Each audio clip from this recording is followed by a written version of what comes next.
Salve sahabat Katolik, jumpa lagi dalam channel Katolik Roma. Debat kali ini memperlihatkan kontras mencolok, Romo Cafe versus pendeta Mel Atok. Sejak awal, Mel Atok gagal menunjukkan bukti Alkitabiah tentang sola scriptura. Bukannya menjawab, ia malah berkhotbah panjang. Berbicara seperti motivator rohani untuk mengelabui kegagalannya, arogan, menyerang pribadi, dan berulang kali ditegur moderator karena melanggar aturan debat. Romo Cafe tampil tenang, tajam, dan penuh otoritas. Dengan kitab suci, magisterium, dan tradisi suci, ia membuktikan bahwa iman Katolik tidak bisa direduksi hanya pada teks. Pertanyaan kritis yang diajukan Romo Cafe membuat Mel Atok kelabakan, berusaha menghindar, namun tetap gagal.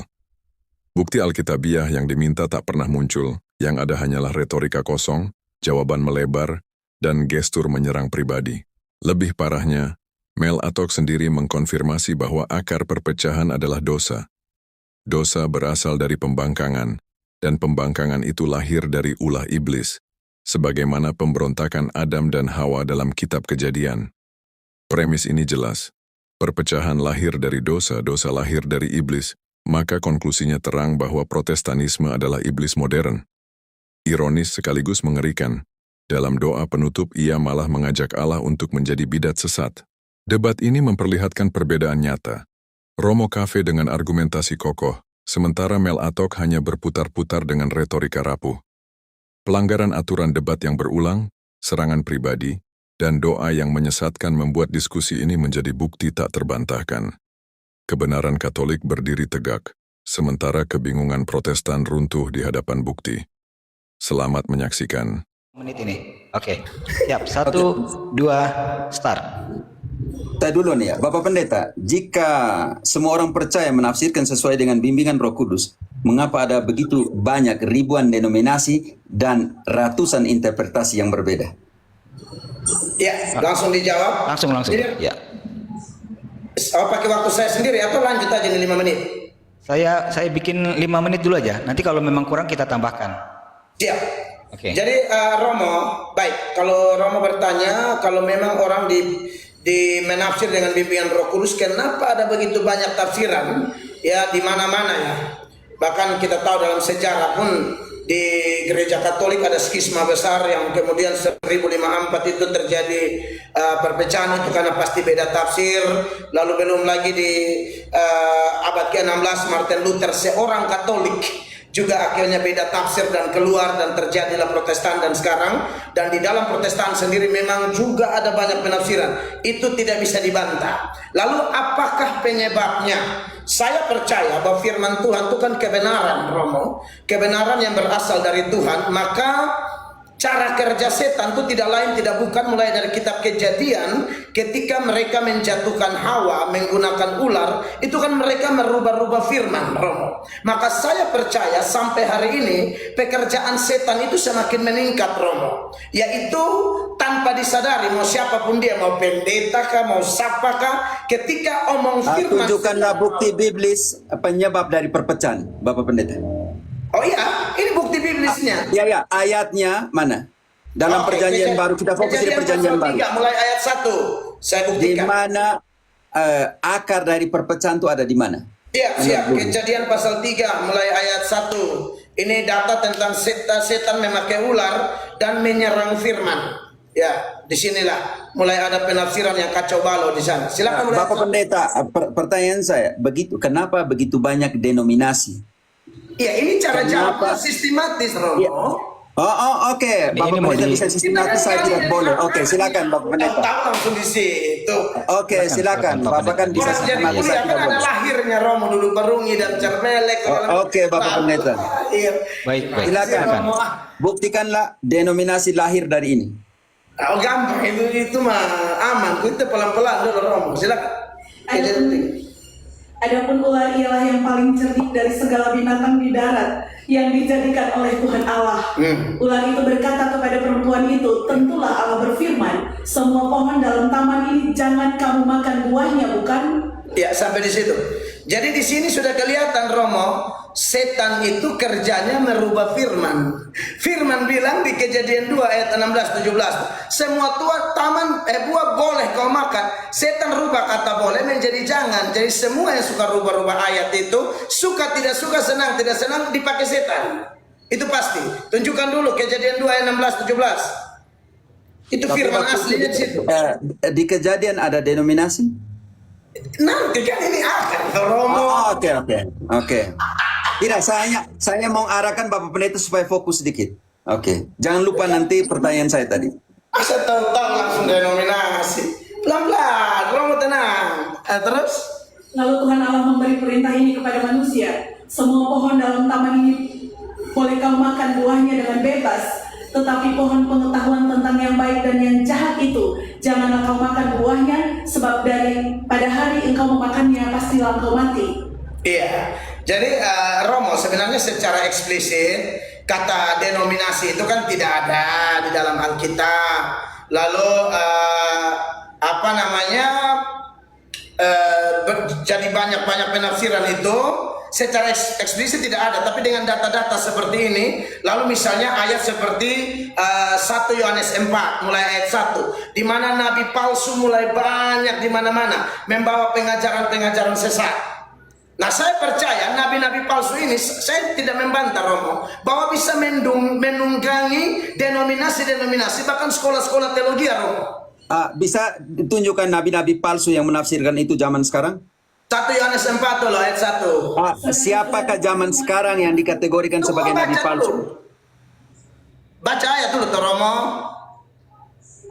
1 Yohanes 4 ayat 1. Saudara-saudaraku yang kekasih, janganlah percaya akan setiap roh, tetapi ujilah roh-roh itu, apakah mereka berasal dari Allah, sebab banyak nabi-nabi palsu yang telah muncul dan pergi ke seluruh dunia. Roh di sini bicara pengajaran Romo. Terus dan banyak, dan saya yakin itu juga bikin banyak. Salah pendeta bisa jelaskan nyata sekarang denominasi mana yang dikategorikan punya nabi palsu? Oh banyak, itu pertanyaan cukup menjawab. Contoh kecil, banyak ya. Dari 60.000 di dunia ini, 400 lebih di Indonesia, mana yang dikategorikan sebagai nabi palsu? Saksi Yehova. Apakah benar saksi Yehova adalah nabi palsu? Yes. Tunjukkanlah bukti bahwa saksi Yehova adalah nabi palsu. Kita mesti beda di sini. A New World Translation, terjemahan dunia barunya saksi Yehova. Apakah menurut saksi Yehova Bapak bukan nabi palsu? Oh mungkin saja dia berpandangan begitu. Ya, makanya itu, karena itu secara biblis kan orang waras dianggap gila, Romo. Makanya secara itu jelaskan secara eksplisit nabi palsu zaman sekarang ini satu saksi Yehova. Siapa lagi? Oh ada banyak lah. Ini kita tadi. Siapa data kita butuh data di sini. Nabi palsu saksi Yehova. Siapa lagi? Semua gereja yang menubuatkan Yesus datang menetapkan tanggal itu ajaran sesat. Karena nabi palsu itu ciri-cirinya. Yang pertama, nubuatannya meleset. Buka Ulangan pasal. Oke, pertanyaan saya untuk Bapak Pendeta Mel Atok. Ini Pendeta ayat atau Iya, saya mengerti. Oke, sekarang untuk Bapak Mel Atok. Bapak Mel Atok bisa dikategorikan sebagai nabi palsu atau tidak? Terserah siapa yang menilai dan dia harus buktikan. Boleh-boleh saja. Nggak ada Bagaimana masalah. kebenaran Tinggal dia buktikan punya... di mana letak kepalsuannya dan letak kesesatannya. Boleh. Saya juga bisa bilang Romo nabi palsu. Oke, saya bisa buktikan bahwa saya tidak nabi palsu. Bisa kan? Itu yang penting. Saya bisa buktikan. Oh silakan coba. Dan saya buktikan Romo nabi palsu. Oke, yang pertama, saya akan bukti bahwa nabi palsu itu seperti apa. Bantu dulu kategori nabi palsu. Oke, ini penting sekali. Matius 7 ayat ke-15. Nabi palsu itu buat apa? Serigala berbulu domba. Ya, tapi serigala berbulu, tapi dia buat apa ayat 21-nya? Ya, Matius bab 7 ayat ke-15. Ayat 15 dulu supaya tahu nabi palsu atau tidak di situ. Ya. Waspadalah terhadap nabi-nabi palsu yang datang kepadamu dengan menyamar seperti domba. Tetapi sesungguhnya mereka adalah serigala yang buas. Dia buat apa ayat 21? Bukan setiap orang yang berseru kepadaku, Tuhan, Tuhan, akan masuk ke dalam kerajaan surga, melainkan dia yang melakukan kehendak Bapakku yang di surga. Dia buat apa ayat 22? Pada hari terakhir, banyak pada hari terakhir banyak orang akan berseru kepadaku, Tuhan, Tuhan, bukankah kami bernubuat demi namamu dan mengusir setan demi namamu dan mengadakan banyak mujizat juga demi namamu juga? KKR di mana-mana. Ayat 23 Yesus ngomong apa? Pada waktu itulah aku akan berterus terang kepada mereka dan berkata, Aku tidak pernah mengenal kamu, enyahlah daripadaku, karena kamu sekalian pembuat kejahatan. Matius 24 ayat 23 sampai 25. Ini nabi palsu buat apa di sini? KKR di mana-mana atau tidak? Pada waktu itu, Matius 24 ayat 23 ya, Ma ya? Ya, sampai 25. Pada waktu itu jika orang berkata kepadamu, lihat, Mesias ada di sana, atau Mesias ada di sana, kamu jangan percaya, sebab Mesias-Mesias palsu dan nabi-nabi palsu akan muncul dan mereka akan mengadakan tanda-tanda yang dahsyat dan mujizat-mujizat. Karena sehingga sekiranya mungkin mereka menyesatkan orang pilihan juga. Camkanlah, aku sudah mengatakannya terlebih dahulu kepadamu. Apa yang buat nabi palsu? Roma 16, 17, 18. Roma 16 ya, 17 ayat Ayat 18. 18. Mulut manis. Tetapi aku menasihatkan kamu saudara-saudara, supaya kamu waspada terhadap mereka yang bertentangan dengan pengajaran yang telah kamu terima, menimbulkan perpecahan dan godaan. Sebab itu hindarilah mereka. Sebab Kenapa? orang-orang demikian tidak melayani Kristus, Tuhan kita, tetapi melayani perut mereka sendiri.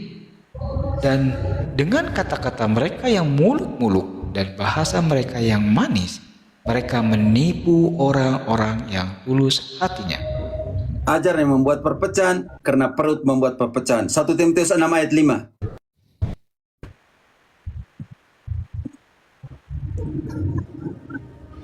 Percekcokan antara orang-orang yang tidak lagi berpikiran sehat dan yang kehilangan kebenaran, yang mengira ibadah itu adalah suatu sumber keuntungan. Mereka ini siapa? Ayat 3.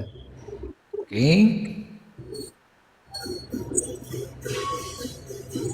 Jika seorang mengajarkan ajaran yang lain dan tidak menurut perkataan sehat, yakni perkataan Tuhan kita Yesus Kristus, dan tidak menurut ajaran yang sesuai dengan ibadah kita.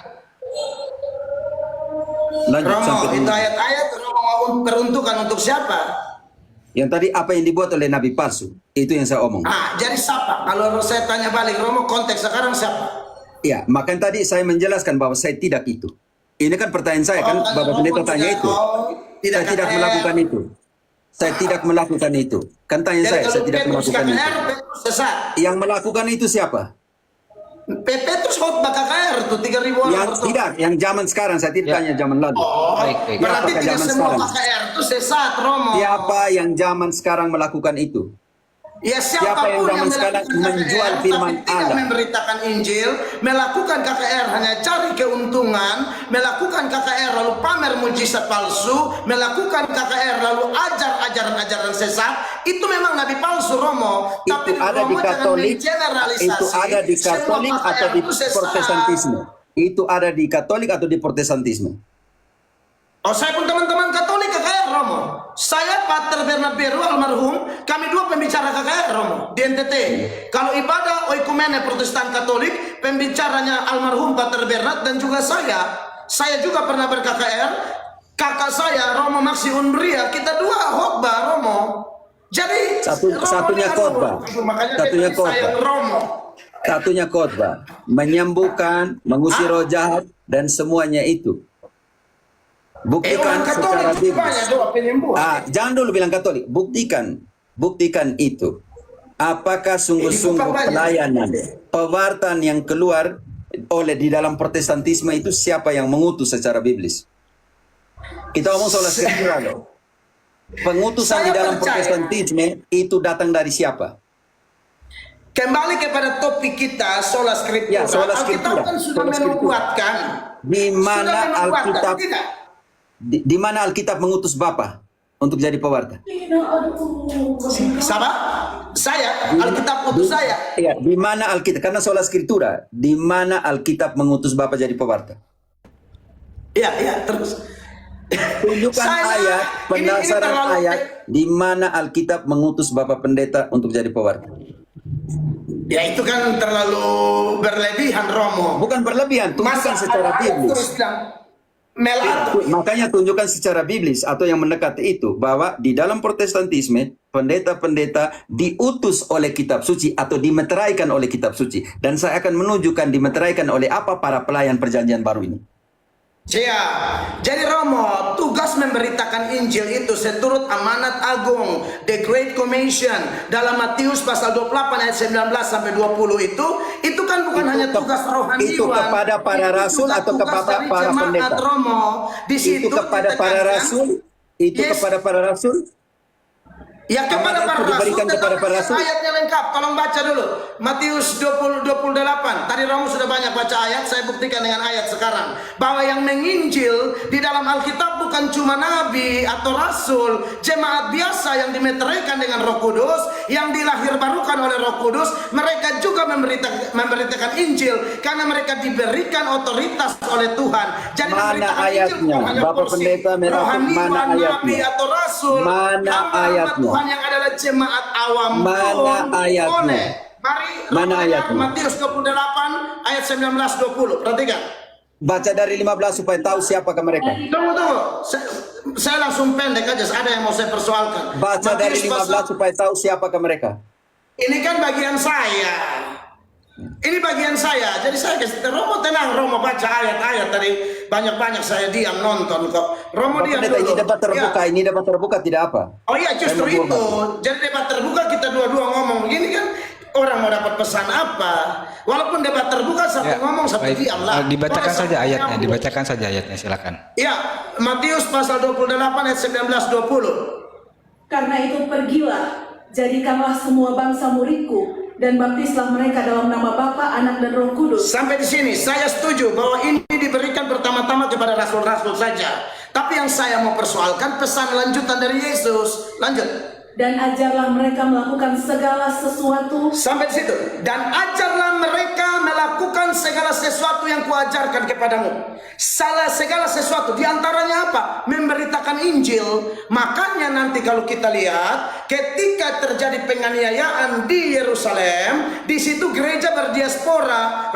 Kisah 8 ayat 1. Rasul-rasul tinggal di Yerusalem, tapi jemaat yang 3.000 yang lahir dari khotbah Petrus itu, Tuhan lahirkan dari khotbah Petrus itu yang berdiaspora.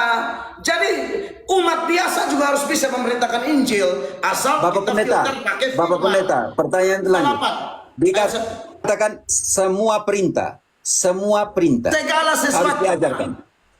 Bukan segala sesuatu, segala perintah, bukan segala sesuatu, Bapak. Segala perintah. Ayat itu mengatakan segala perintah. Yesus baca ulang dulu. Ya, segala perintah, bukan segala sesuatu. Segala sesuatu. Romo. Jangan dulu, baca lengkap kembali ayat 20, saudari. Baca kembali ayat 20 lengkap. Biar Romo dengar, baca. Dan ajarlah mereka melakukan segala sesuatu yang diperintahkan yang diperintahkan Bapak Pendeta, yang diperintahkan segala perintah. Pertanyaan saya, dalam satu fitinya Bapak bilang mengaku langsung pada Tuhan. Mana ayatnya? Nanti baru saya jawab, itu kecil itu. Mana ayatnya? Tunggu dulu. Kita mau kasih tahu bahwa jemaat awam pun bisa ada otoritas memberitakan Injil, Romo. Kisah 8. Mana ayatnya jemaat awam? Mana jemaat awam? Ini mau baca nih, Romo diam. Ya, silakan. Kisah 8 ayat 1. Pada waktu itu mulailah penganiayaan yang hebat terhadap jemaat di Yerusalem. Mereka semua kecuali rasul-rasul tersebar ke seluruh daerah. Kecuali rasul-rasul, jemaat tersebar. Tersebar buat apa di situ? Terus Orang-orang saleh ayat 4 langsung kan, supaya langsung tahu. Mereka yang tersebar itu menjelajah seluruh negeri itu sambil memberitakan Injil. Itu jemaat biasa, Romo. Romo membantah itu.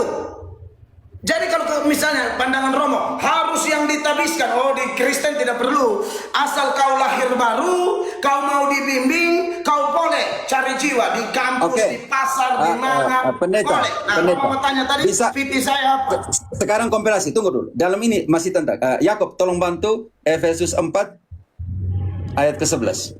Tahu itu tidak. Iya, makanya ini satu ayat itu tidak membatalkan kisah jangan satu dulu ayat Bapak apa. bilang tahu, kita Satu baca ayat. ayat dulu. Saya bacakan dulu Kita baca ayat ayatnya, dulu. nanti baru disanggah ya. Efesus 4 ayat 11, dan ialah yang memberikan baik rasul-rasul maupun Siapakah nabi-nabi, ialah sini? Yesus. Dialah yang memberikan apa? Itu betul. baik Ya, kita baca rasul-rasul. dulu tugas mereka sampai ayat 14 yang saya Ya, butuh. mohon maaf Romo, biar saya selesaikan dulu. Ya.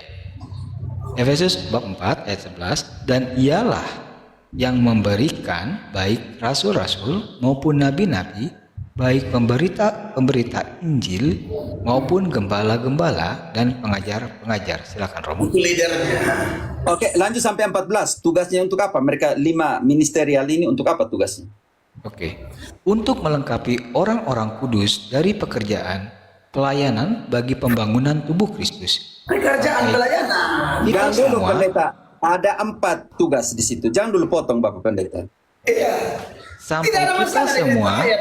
Bapak Pendeta, tahan dulu. Mohon maaf ya. Mohon maaf ya Pak Pendeta, kita bacakan dulu. Ya. Saya ulang lagi dari bab 12, dari ayat 12, untuk memperlengkapi orang-orang kudus bagi pekerjaan pelayanan bagi pembangunan tubuh Kristus sampai kita semua telah mencapai kesatuan iman dan pengetahuan yang benar tentang anak Allah, kedewasaan penuh dan tingkat pertumbuhan yang sesuai dengan kepenuhan Kristus, sehingga kita bukan lagi anak-anak yang diombang-ambingkan oleh rupa-rupa angin pengajaran, oleh permainan palsu manusia dalam kelicikan mereka yang menyesatkan, tetapi dengan berpegang teguh kepada kebenaran dan dalam kasih, kita bertumbuh di dalam segala hal ke arah Dia, Kristus yang adalah kepala. Silakan. Bagaimana kita masuk ke dalam kesatuan iman kalau terjadi ribuan denominasi, Bapak Pendeta? Kalau semua orang mengajarkan dan membawa orang ke mana? Kesatuan atau mana? 1 Korintus 1 ayat 10. Apa kata Santo Paulus terhadap situasi ini? Minta saya tanggapi gampang tuh Romo nih. Jangan soal gampang, Pendeta. Baik, mohon maaf Romo. Gampang sekali itu Romo. Banyak Romo. Saya tidak mereduksi Bapak punya penjelasan gampang, Mohon maaf. enteng. Tidak, saya tidak omong banyak. Saya coba bacakan dulu. 1 Korintus bab 1 ayat 10. Tetapi aku menasihati kamu, saudara-saudara, demi nama Tuhan kita Yesus Kristus, supaya kamu seia sekata dan jangan ada perpecahan di antara kamu, tetapi sebaliknya supaya kamu erat bersatu dan sehati sepikir. Lalu apa masalahnya? Mau tanya? Jangan ada perpecahan di antara kalian. Kembali kepada pertanyaan saya pertama. Kenapa terjadi begitu banyak ribuan denominasi kalau Paulus di sini menekankan jangan terjadi perpecahan di antara kalian? Ya, saya jawab. Jadi kalau perpecahan yang betul-betul bertentangan dengan firman itu terjadi karena dosa, Romo. Selesai. Mau apa lagi kalau bukan dosa? Buktikan ayatnya di mana perpecahan itu terjadi karena dosa. Terlalu banyak. Ya saya Salah satu ayat bahwa perpecahan terjadi karena dosa. Ya tadi yang Romo kutip itu betul juga. Mana ayatnya Roma mengatakan 16. bahwa perpecahan terjadi karena dosa? Letter leg. Kita omong sekolah Roma. skriptura.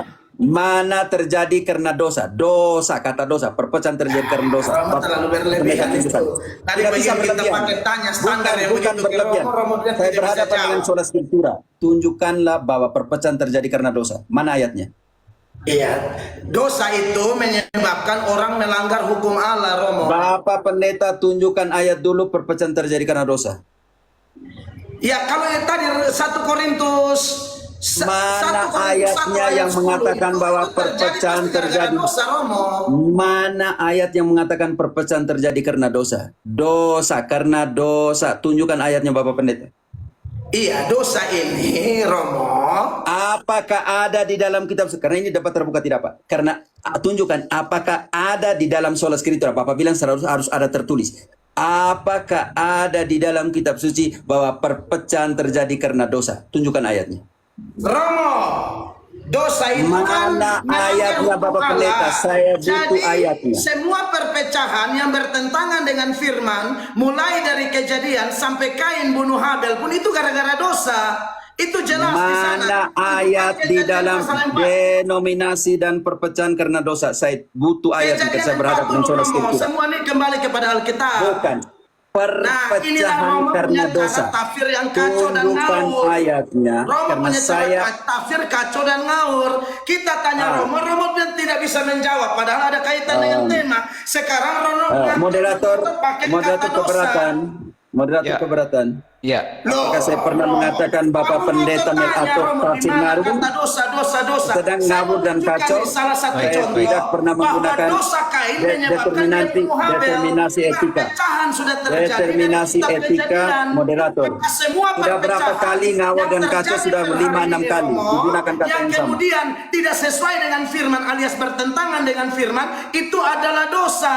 Karena dosa sudah mengintip di depan pintu, akhirnya Kain panas hati, tidak peduli firman, bunuh adiknya. Itu bukti perpecahan. Dan itu Bapak gara-gara Pendeta, dosa. di Dalam mana ayat Protestan, yang mengatakan Romo, bahwa dengar. perpecahan karena Dalam dosa? Protestan, dalam Definisi Protestan, dosa, dengar Bapak dulu. Pendeta. Definisi Ya. dosa, kalau begitu.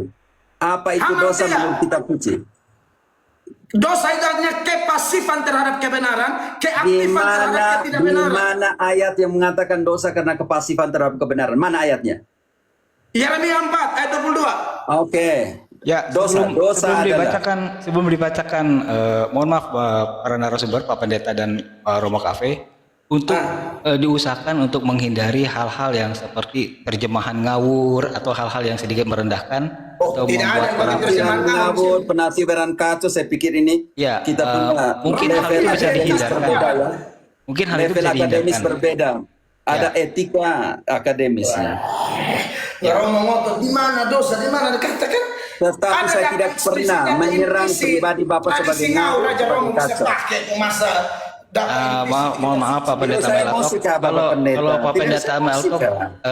bisa lebih begini. Dengar dulu. Oke, sekarang saya baca ayat ya Pak Moderator.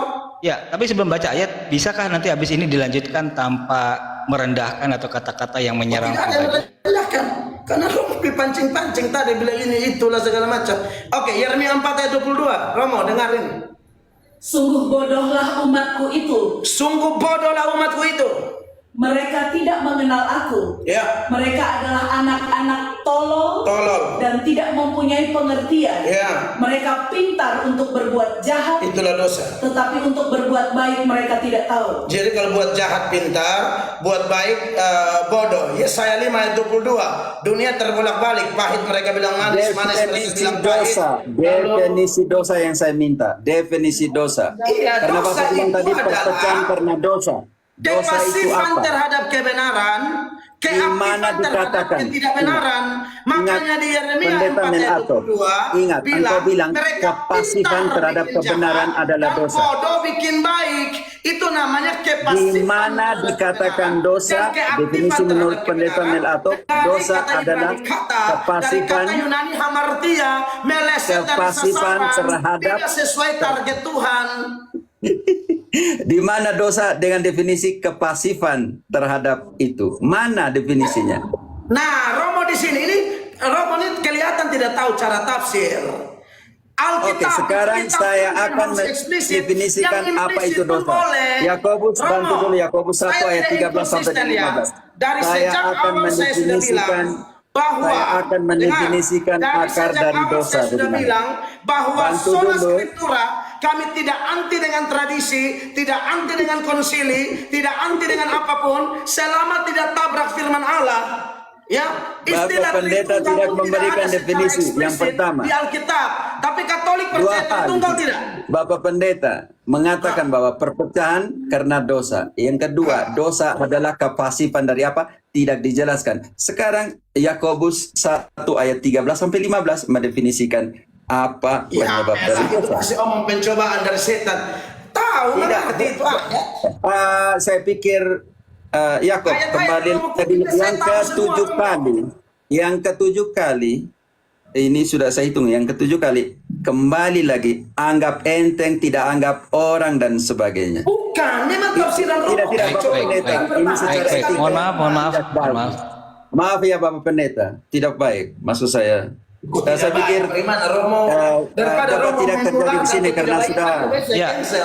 Yakob saya serahkan sudah terlalu Ya, banyak ya, sampai oke. 7 kali saya hitung. Baik, sepertinya diskusi ini tidak bisa lanjut karena memang Tidak bisa ada hal etika yang dilanggar. Karena kalau kita lanjutkan juga nanti takutnya akan memperburuk situasi dari kedua belah pihak. Mungkin nanti kita akan coba cari sesi yang lain untuk Ya, lebih. saya tetap menghormati Romo sebagai pribadi, tapi kan tafsiran Romo. Pendeta Romo, Melatok, saya omong Romo moderator counter. lagi Saya menjelaskan. counter balik, Tolong, Romo bilang, moderator. oh ini sudah 7 kali. Apa sih Romo ini? Iya, iya. Karena memang tadi kita ada aturan-aturan yang memang udah kita sepakati bersama ya, Pak Pendeta. Pak Jacob, ini kan debat terbuka, gimana sih? Iya. Debat terbuka tidak berarti etika tidak ada. Siapa yang tidak beretika? Di mana letak tidak beretika? Mengekspresikan. Saya tidak Oh, pernah ini merendahkan saya, Bapak Pendeta saya, dengan saya, ngawur dengan apa. Bapak Pendeta, kita dengarkan moderator Ya, karena saya pikir tafsirannya Romo. apapun sakit hatinya Bapak Pendeta tentang ngawurnya tafsiran Iya. Bapak Pendeta tidak ada hak Saya untuk doakan mengatakan. Romo. Ya, terima kasih, terima Saya kasih. doakan Romo, Tuhan Baik. saksi. Baik, baik, baik. Ya, apa model begini? Ya, baik. Mohon maaf buat narasumber karena untuk saat ini juga mungkin di lain kesempatan kita akan mencoba situasi yang lebih baik lagi karena tadi ada, mohon maaf ya, kita harus hentikan karena mungkin tadi ada beberapa yang pertama ada 2 catatan dari saya keluar dari konteks tentang sola scriptura. Nah, nanti mungkin Menurut jadi saya perbaiki. Ya, baik. Tidak Mungkin keluar. menurut Pak Pendeta Melatok tidak keluar, tapi buat narasumber Romo Cafe merasa dia keluar dari konteks sola scriptura. Dan tadi memang ada beberapa catatan kata-kata yang tidak diterima oleh narasumber yang kontra tentang tafsiran ngawur dan segala macamnya itu tidak diterima oleh narasumber dan dianggap sebagai nilai yang melanggar dalam norma etika dalam diskusi ini. Nah, nanti ke depannya kalau memang akan dibuka lagi diskusi yang kedua, baiknya kita coba strict lagi ke aturan tentang karena kan kedua belah pihak sudah saling mengenal ya, gaya Pak Melatok seperti ini dan gaya Romo Cafe seperti ini. Jacob. Ya, Kalau memang mau sesi mungkin kalau mau ulang lagi, ya kalau Tuhan berkenan ya, mungkin poin keempat ini ditiadakan saja. Jadi lebih rapi, Romo omong, saya tanggapi atau sebaliknya.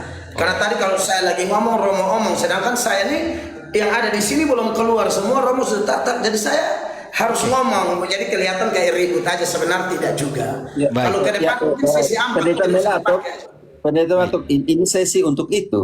Makanya sesi untuk itu. Nah, kenapa Kita Romo? mau bilang apa? Maksudnya Romo- begitu, dinamikanya seperti Artinya itu. Romo juga siap, saya siap saja, saya nggak ada masalah.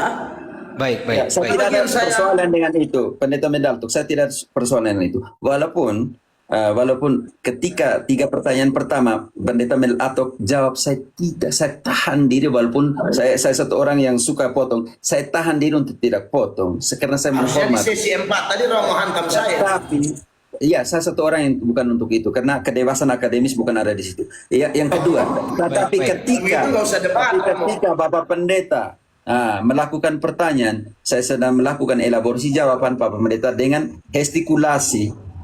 Saya sudah tahu. Pasti ayatnya seperti ini. Itu secara etika untuk walaupun Bapak tahu ya. Walaupun Bapak tahu Bukan, Bapak Romo. Pendeta. Minta Saya ini ini koreksi orangnya dari begitu, saya. Romo. Karena saya bukan Saya tidak pertama meremehkan debat Romo. dalam hidup saya. Dari SD Saya saya ini- sudah dipilih untuk debat sampai universitas. Karena itu Siap, saya siap. pikir Keren. di sini Bapak Pendeta harus mengkoreksi diri. Saya Siap, tahan siap. di untuk dalam sesinya Bapak jawab, saya tidak potong. Saya diam. Tetapi ketika saya omong Bapak Tuhan, saya sudah tahu itu ayatnya. Itu harus begini. Kalau itu buat Bukan, apa lagi Romo. kita debat? Maksudnya Baik, apa lagi baik. kita Jadi diskusi? begini, Oke, saya debat, pakai debat, bahasa debat. yang lebih gampang dimengerti. Keberatan dari Romo Cafe itu dianggap bahwa ekspresi merendahkan lawan bicara itu dianggap keberatan oleh beliau. Seperti tidak, itu. masa hanya ketawa-ketawa kan saya juga perlu hati yang Bukan soal dipilih itu. adalah Soalnya saya sudah tahu ayatnya seperti ini, tapi saya sementara melakukan penjelasan. Baik, baik. Tidak masalah kalau begitu. Nanti mungkin kita akan perbaiki ke depannya.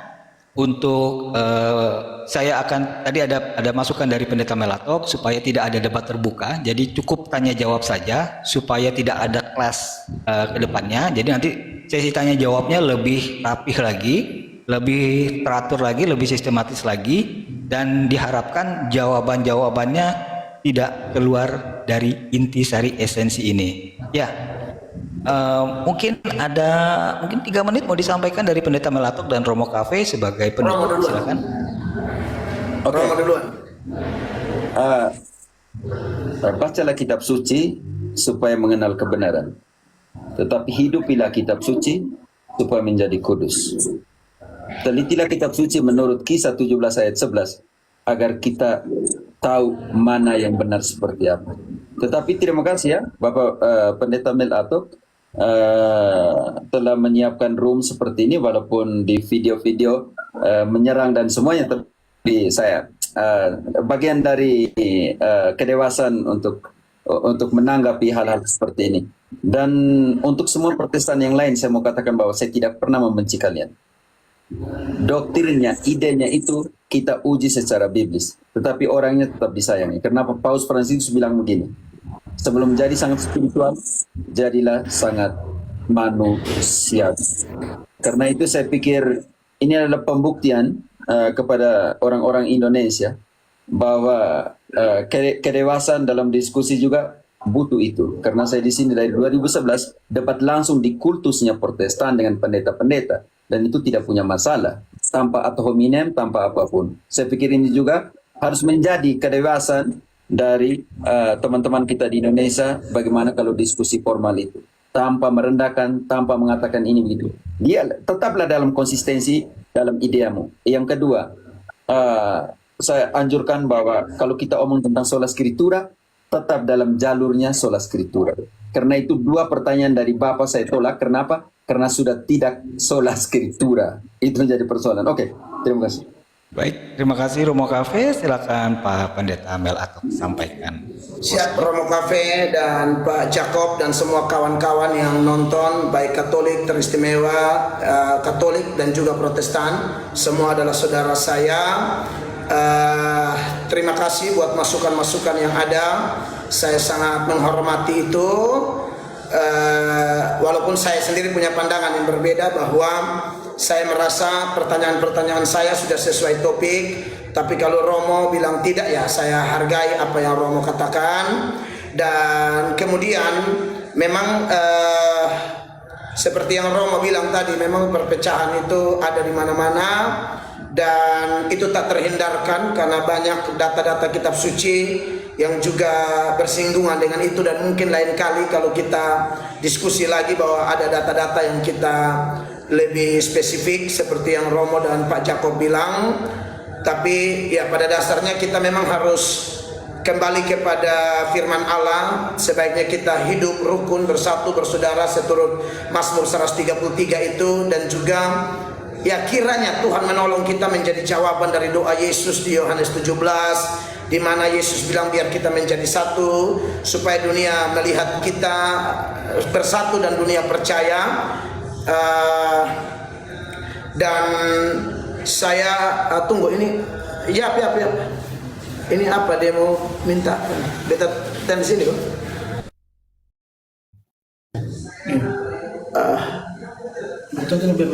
Tunggu Bapak sedikit. Kun ke alay. Pilih 2 objek yang bentuknya sama.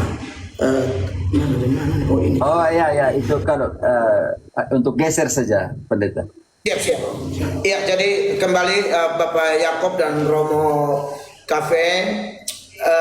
Ya, kerinduan saya adalah kita semua ya. Memang saya juga harus akui bahwa ini semua proses panjang dan hanya firman yang bisa memperbaiki kita. Makanya sola scriptura itu sangat penting, bahwa segala tulisan yang diilhamkan itu kan 2 Timotius 3 ayat 16 mengajar, menyatakan kesalahan dan memperbaiki kelakuan, lalu mendidik orang ke dalam kebenaran ayat 17, dan tiap-tiap manusia kepunyaan Allah diperlengkapi dengan semua perbuatan baik. Tapi itu dimulai dengan menerima Yesus sebagai satu-satunya jalan kebenaran, satu-satunya pengantara. Kita dimeteraikan dengan Roh Kudus, dan kemudian kita mengalami buah Roh yang tambah hari tambah matang.